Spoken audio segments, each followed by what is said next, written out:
This story begins on the greatest day of my life. All of what happens in this tale of struggle takes place because I made the choice to become the coordinator of a civil rights march in Detroit on June 23, 1963.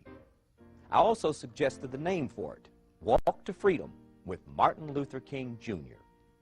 Dr. King had agreed to lead the march because his ecclesiastical friend, Reverend C.L. Franklin, the chairman of our organization and the father of singer Aretha Franklin, asked him to do so and pledge whatever funds we received to Dr. King's organization, the SCLC. We may honor Martin Luther King today with a national holiday, but back in the day, he was considered a societal pest by many in power. And a special welcome from the state of Michigan to this great leader, this great humanitarian, this great crusader, this great modern-day Moses, Dr. Martin Luther King.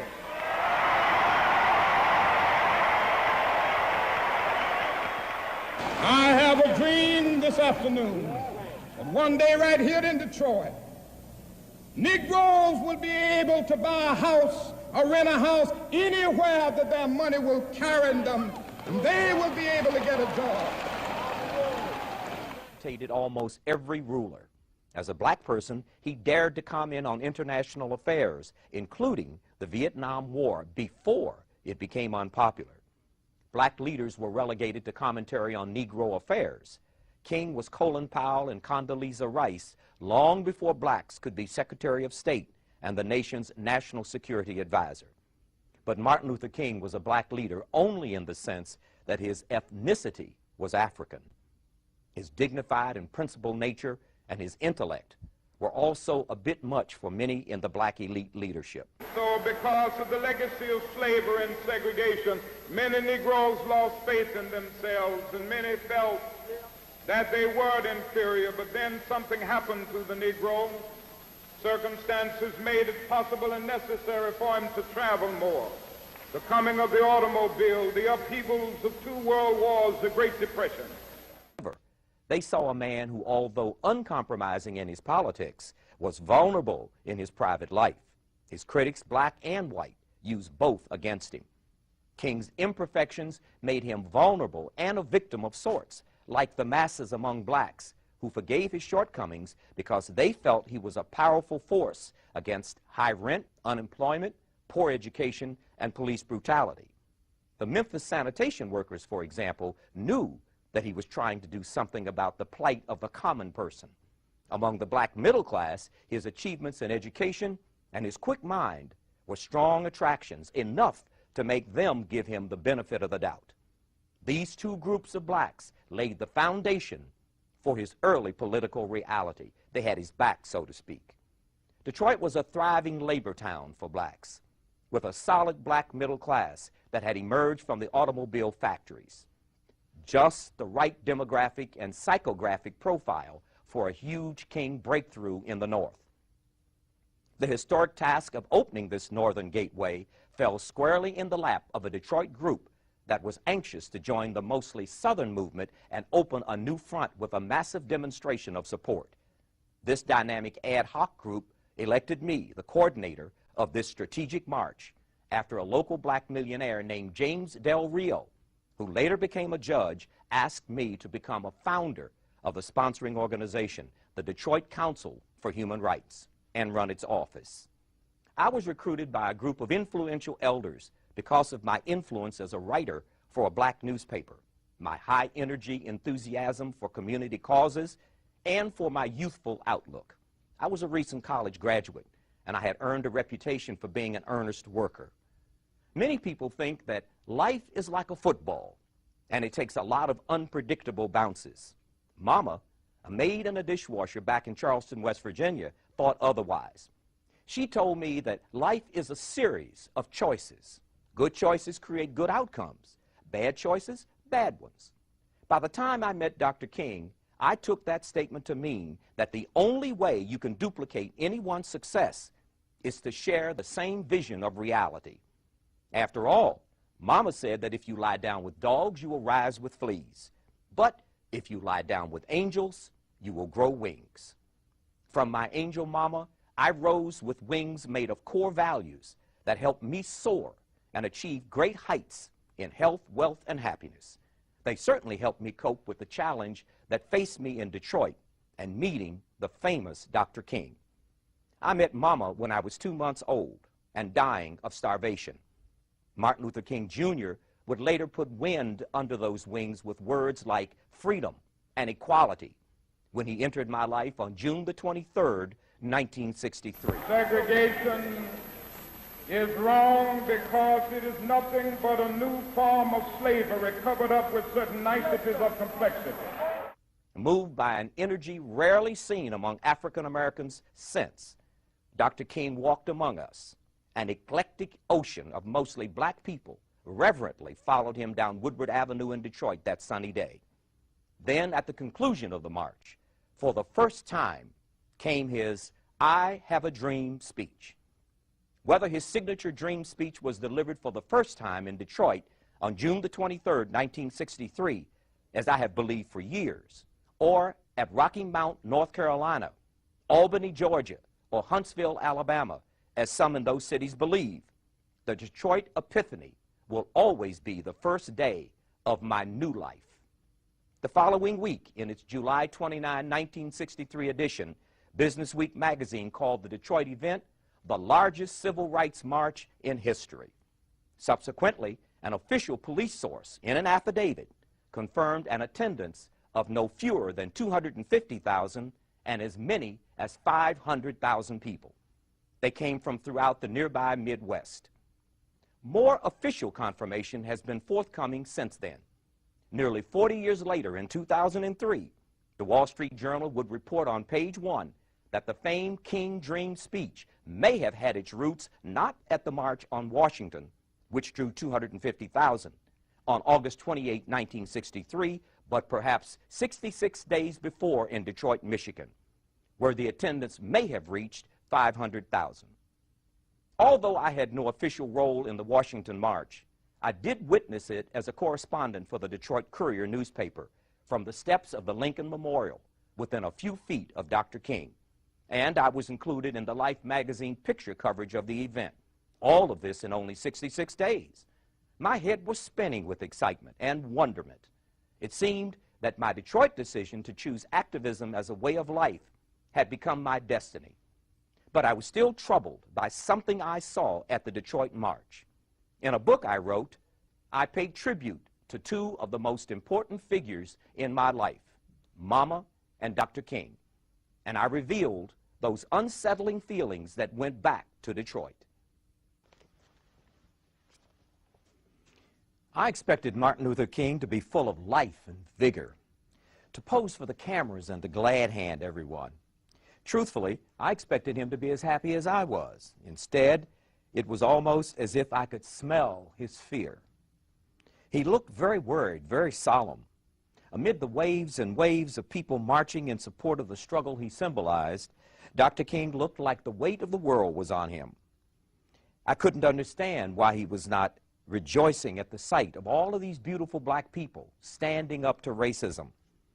What did a man this famous have to be afraid of? I wondered. Of course, that just shows you how naive I was. I thought when you got to be famous, you got to be happy.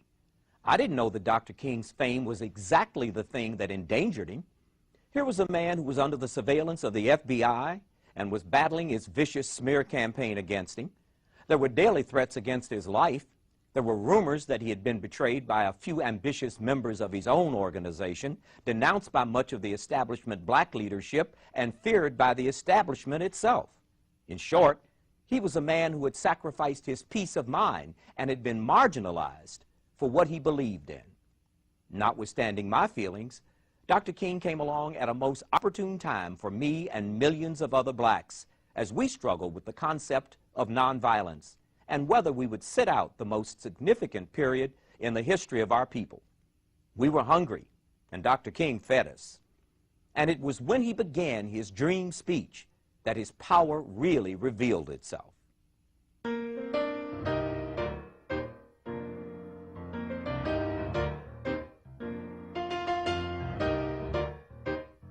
Every word stirred our souls. It was magnificent.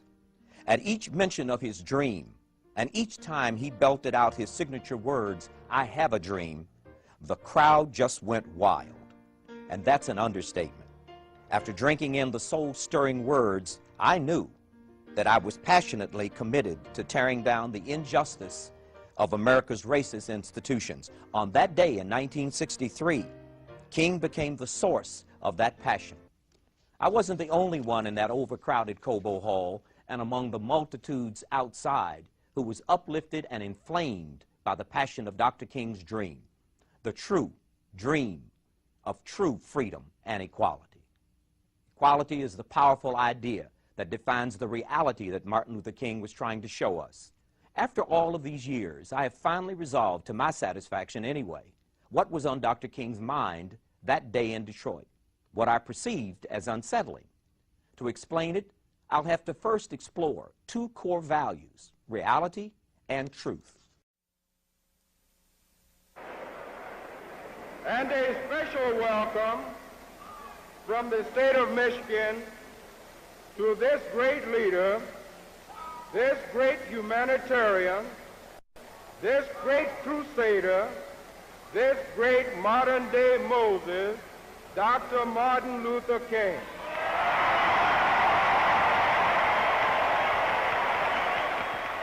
I have a dream this afternoon that one day right here in Detroit, Negroes will be able to buy a house or rent a house anywhere that their money will carry them, and they will be able to get a job.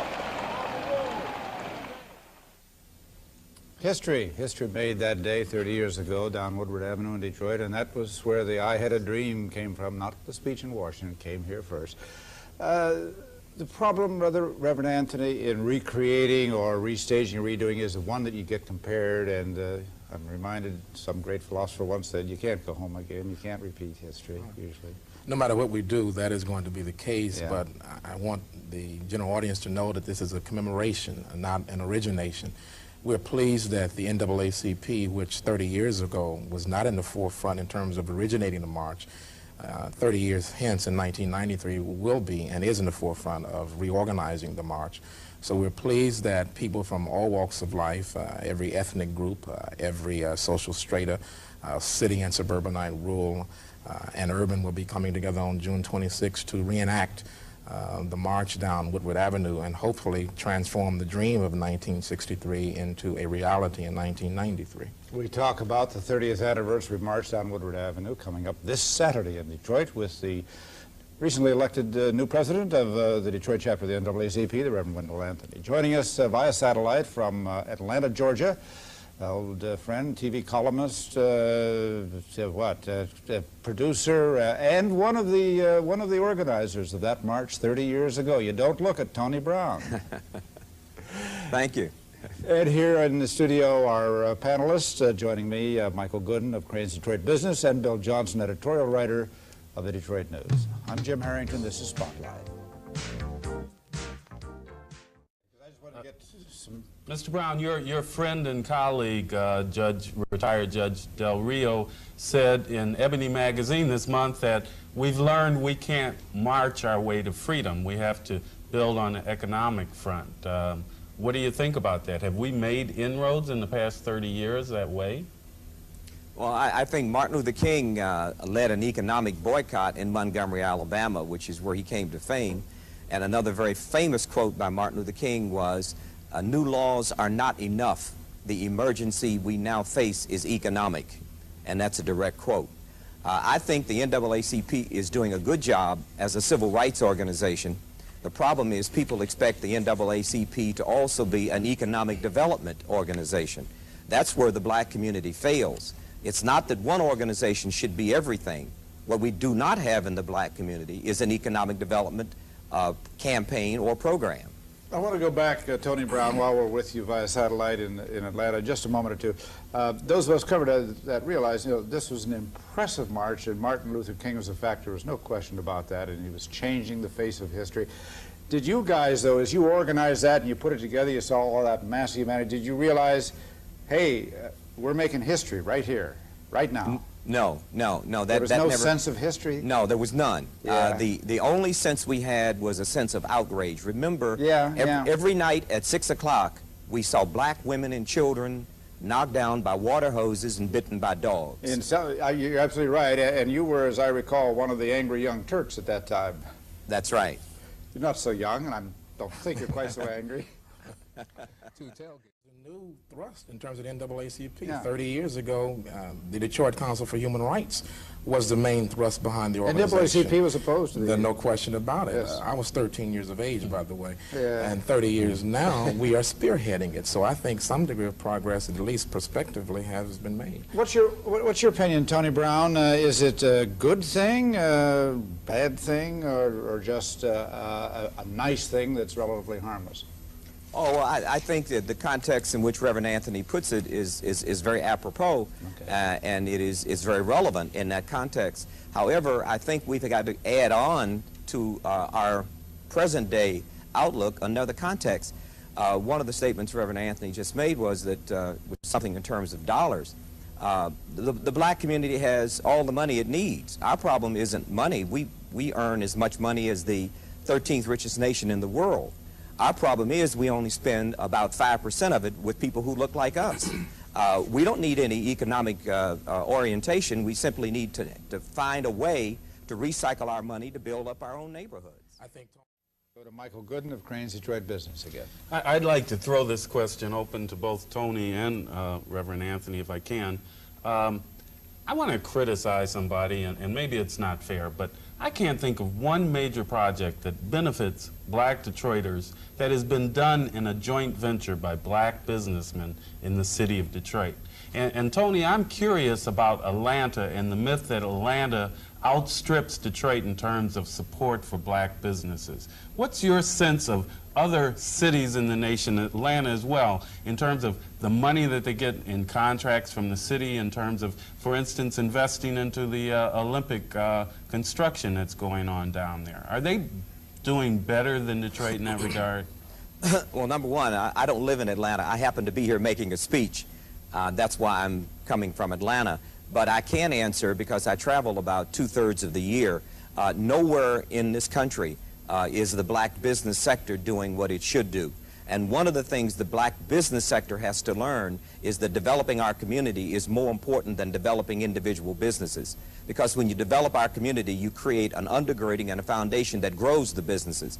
I would have to say that in our community, to some extent, even those of us who are conscious of the fact we should spend more money in our community really think that we should buy black. We shouldn't. We should buy freedom. We should spend money with black people who support black institutions, and we should spend money with non-black people who support black institutions. I find no disagreement with anything that Mr. Brown has said. Tony Brown, I'm just curious, you were there in 1963, and Reverend Anthony hopes, of course, you'll be here this Saturday in Detroit. If Dr. Martin Luther King were with us, would he be there at the head of that march saying, yes, this is the thing to do, yes, yes, you're in the right direction, yes, everything I've heard in this half hour is what we should be concerned about? Well, I would think he would. I haven't heard anything that violates his principles and his ethics, but I would like to comment on one point I think that Bill raised about racism or economic development. Yes. I don't think that paradigm stands on its feet. We aren't discussing eliminating racism, because racism is a disease. You can't cure people who need an entire group of people to look down on to feel good. So for us to have as the objective of our movement the elimination of racism is just not tenable. It's being strong enough, developing your own resources, making your community so powerful that people who don't like you can't harm you. Then after a while they'll stop trying to harm you, and perhaps they'll get to like you. I don't think it's either or. And I think it's unfair for us to criticize the Reverend Anthony for trying to develop economic development as well as developing a civil rights thrust.